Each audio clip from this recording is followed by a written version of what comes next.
आपली बातमी आहे. भुसावळ नगर परिषद निवडणुकीमध्ये चौरंगी लढत होणार आहे. नगराध्यक्षपदाच्या लढतीमध्ये नगराध्यक्षपदाच्या लढतीत भाजपकडनं वस्त्रोद्योग मंत्री संजय सावकारे यांच्या पत्नी रजनी सावकारे रिंगणात आहेत. तर जामनेर नगर परिषद निवडणुकीमध्ये अर्ज माघारीच्या अखेरच्या दिवशी आज 3 उमेदवारांची बिनविरोध निवड झाली आहे. त्यामुळे आता 27 उमेदवारांपैकी भाजपच्या नगराध्यक्ष आणि 9 नगरसेवकांची बिनविरोध निवड झाली आहे. कराड नगरपालिका निवडणुकीमध्ये तिरंगी लढत होणार आहे. शिवसेना आणि शरद पवारांच्या राष्ट्रवादी एकत्र निवडणूक लढणार असून भाजप आणि काँग्रेस स्वतंत्रपणे निवडणुकीच्या रिंगणात उतरलेत. अक्कलकोट तालुक्यातील नगरपरिषद निवडणुकीत राजकीय वातावरण तापलंय. अक्कलकोट आणि दुधनी नगर परिषदेतील उमेदवार भाजप पळवत असल्याचा आरोप करत उमेदवारांना सहलीवर पाठवण्यात आलं होतं. जालन्यामध्ये रावसाहेब दानवे यांच्या बालेकिल्ल्यात काँग्रेसचे प्रदेशाध्यक्ष हर्षवर्धन सपकाळांच्या सभेचं आयोजन करण्यात आलं.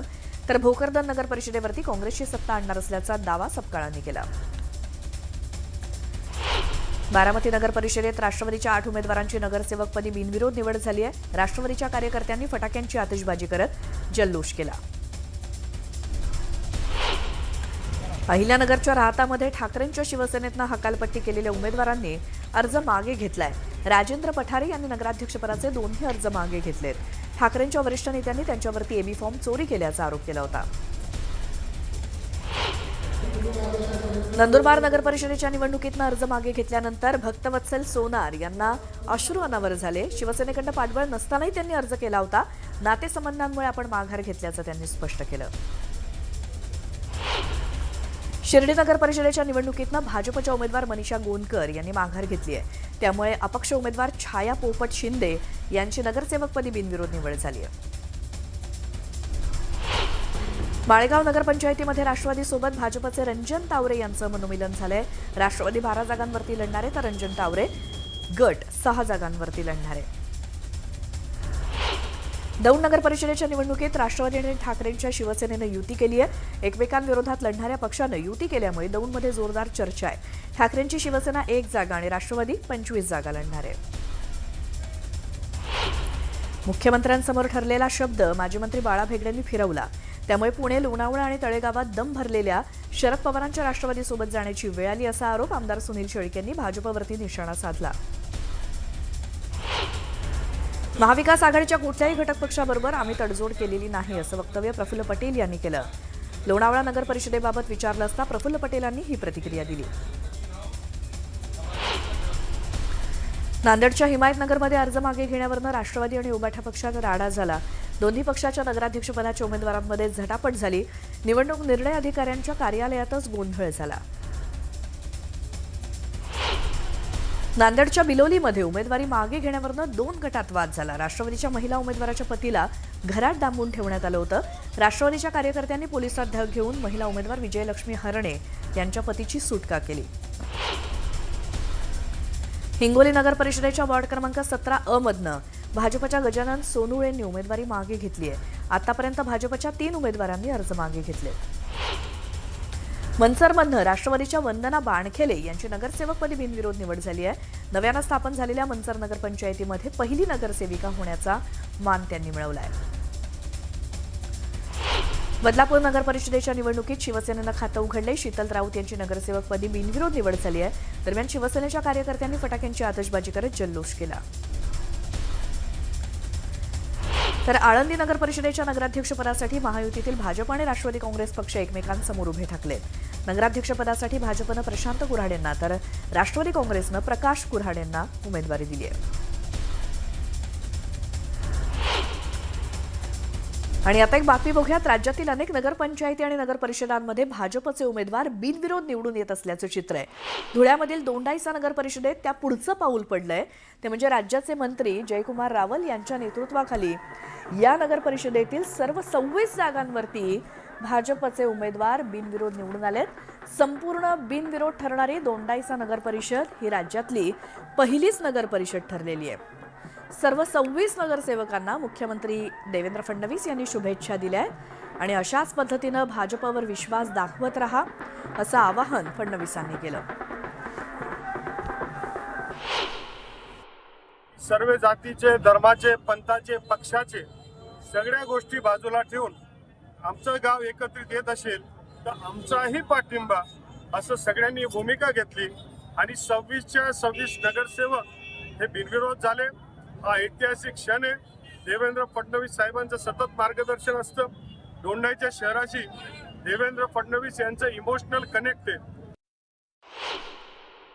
बिनविरोध अशा प्रकारची निवडणूक होती आहे आणि सर्वांनी जयकुमार भाऊंवर आणि तुमच्या आपल्या सर्व उमेदवारांवर दाखवलेला विश्वास हा अत्यंत महत्त्वाचा आहे.